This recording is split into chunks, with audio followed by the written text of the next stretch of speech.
Hey y'all, what's going on? Listen, I didn't even think I was gonna come on here and even talk about this, but it's just trying to get y'all opinion, and if I do talk about it, it's not gonna be like that deep, okay?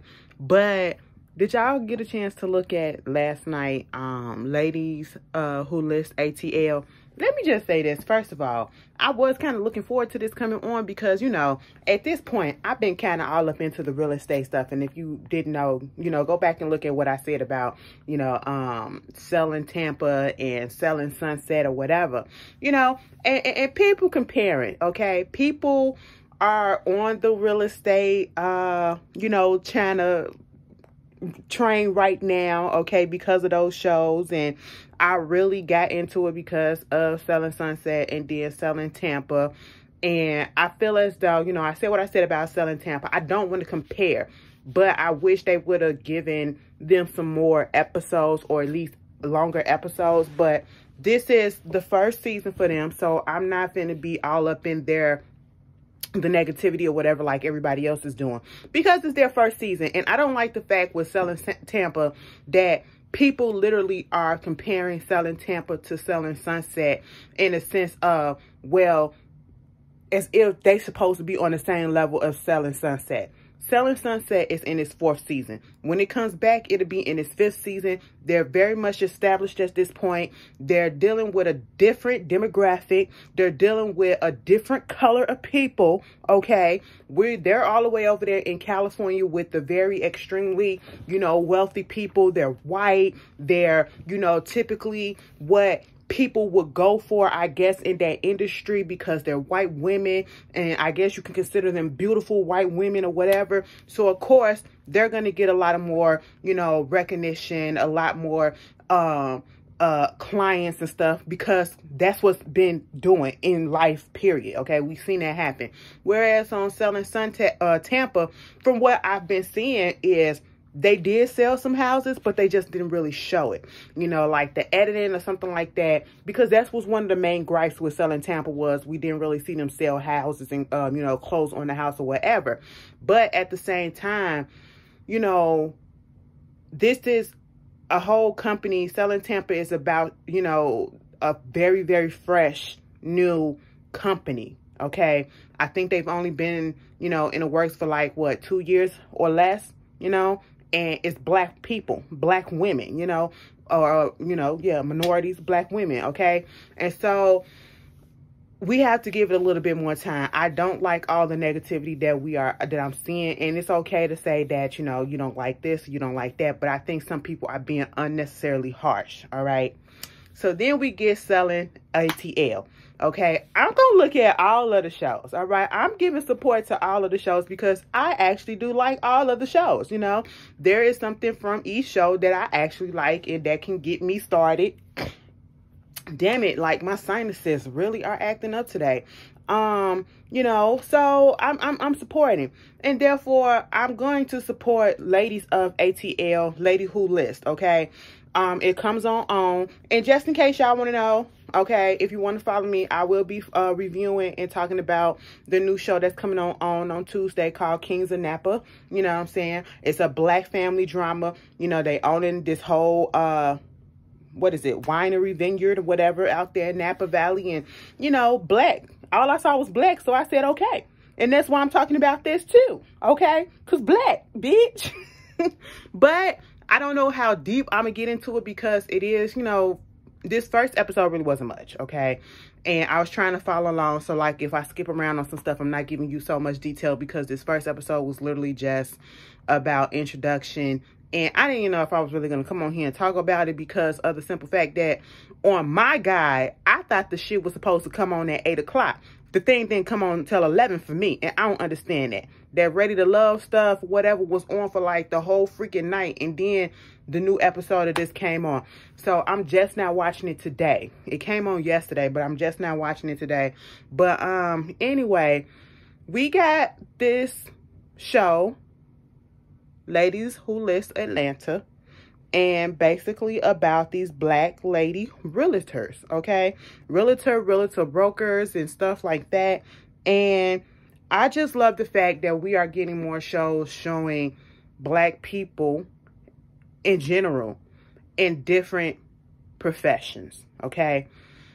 You know, showing them getting legal wealth, you know? I love that. And then especially these Black women who are out here doing it, because, you know, Black women didn't always be able to do the things that we are doing today, you know? So this is great.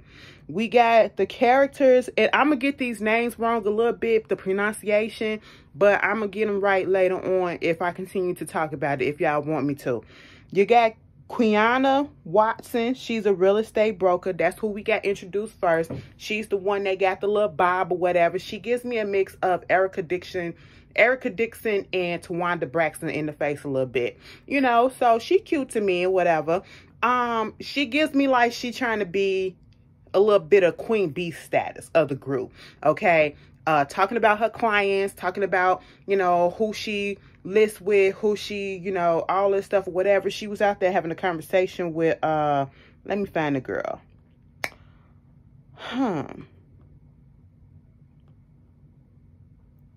Was it Kyra?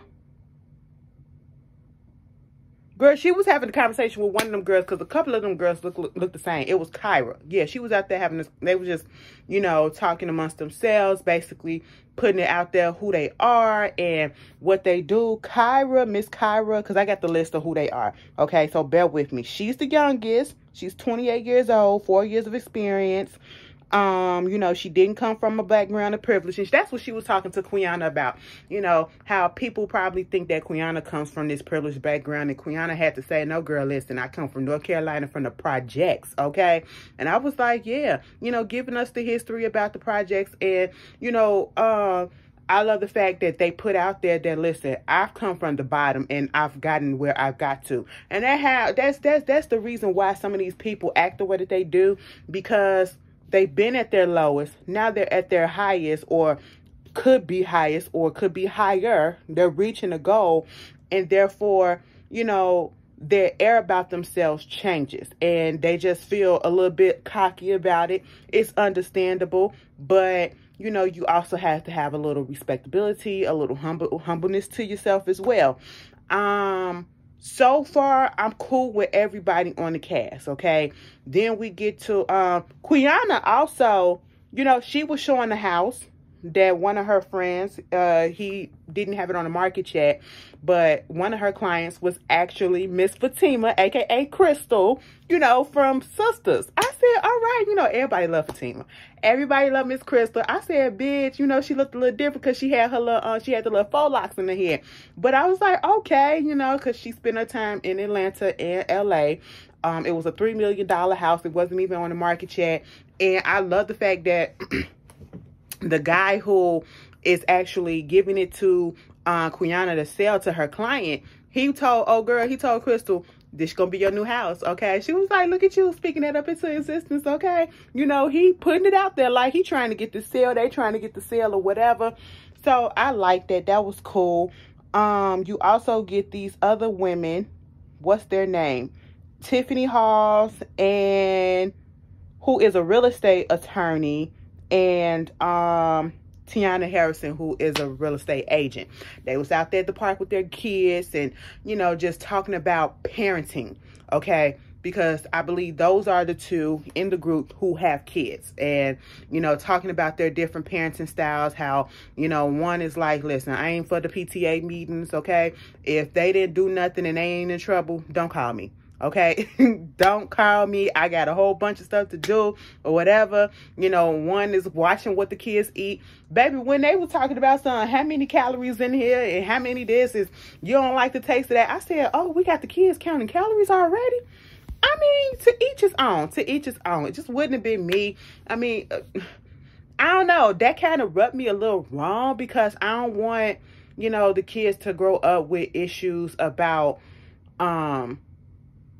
trying to watch what they're eating. Yeah, you watch what you're eating, but you've seen how sometimes, and I could be reading this a little bit wrong, you know, sometimes, you know, that counting calorie stuff, whatever, especially when it starts at a young age, and, you know, it can lead to disorders and stuff like that. And I don't want that to happen, but I'm pretty sure that's not what she was trying to get at.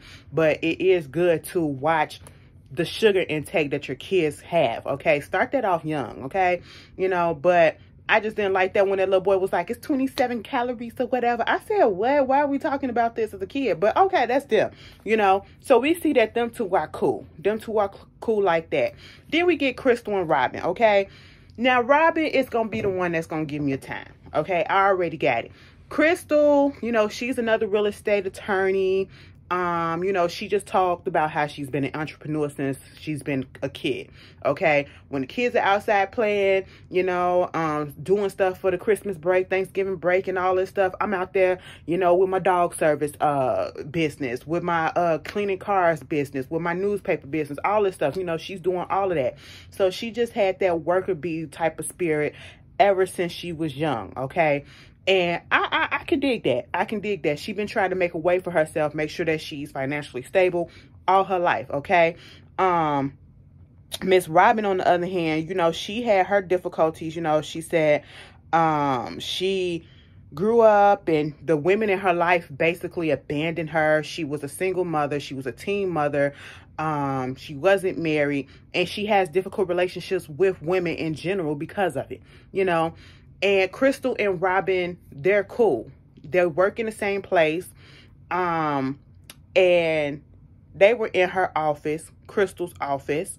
And Robin brought up an idea of wanting to get all of the women together and try to, you know, talk to them about coming on board with building and putting into fruition a Black real estate brokerage. Okay, Black real estate, you know, situation for all of them so that they won't have to be working for other people and they could be working for themselves as a group, as a whole. Now, in theory, that's great. Okay, a Black real estate owned firm by a lot of women and, you know, just doing it for ourselves and stuff like that. That's great. But see, where the things went left is Crystal said, I'm going to be honest with you. That's cute. But on the one hand, you have a hard time, you know, working with other women. You have a hard time working with other women. Let me find what she actually said though. Hold on. You don't play in the sandbox well. That's what she said. And it made Robin mad. Okay. And I was like, why are you getting mad? And she literally prefaced it like, please don't, you know, get upset when I say this. Calm down. Okay. Because I'm not trying to attack you, but you want to come together and you want to bring these women together. And that's a good concept in theory, but you don't work well in the sandbox. And like Crystal said later on when they met up, at the park or whatever, she was like, them wasn't my words that I was repeating. I was literally repeating her words that she said to me. And Robin got all up in her feelings about it and caused the scene up in Crystal's office. You know what I'm saying? And I just didn't like that. I didn't like that. If we are friends, I should be able to tell you about yourself a little bit. And I didn't feel like Crystal was coming off as being, you know, mean or trying to attack her. She was just saying like, these are your words that you said. So how is this going to work? Like, how are we going to work on this so that we won't have no issues? Okay. And so, Robin really got upset with that. She was like, girl, don't let me throw this up in your face, because she was drinking some champagne. Don't let me throw this champagne up in your face. I said, so this is what we resorting to already, you know? And she was getting loud with her. Okay, it got to the point where Crystal was at her house and her sister came over, and her sister is the office manager, and she was like, what's going on with you and Robin? Because I heard the commotion that was going on in your office. I said, bitch, now see, that's the one thing that we're not going to do. Don't holler at me in my place of business, okay? And because you can't control yourself. And then that's the reason why, Robin, if you look at the way that you're acting, that's the reason why you can't get along with other people.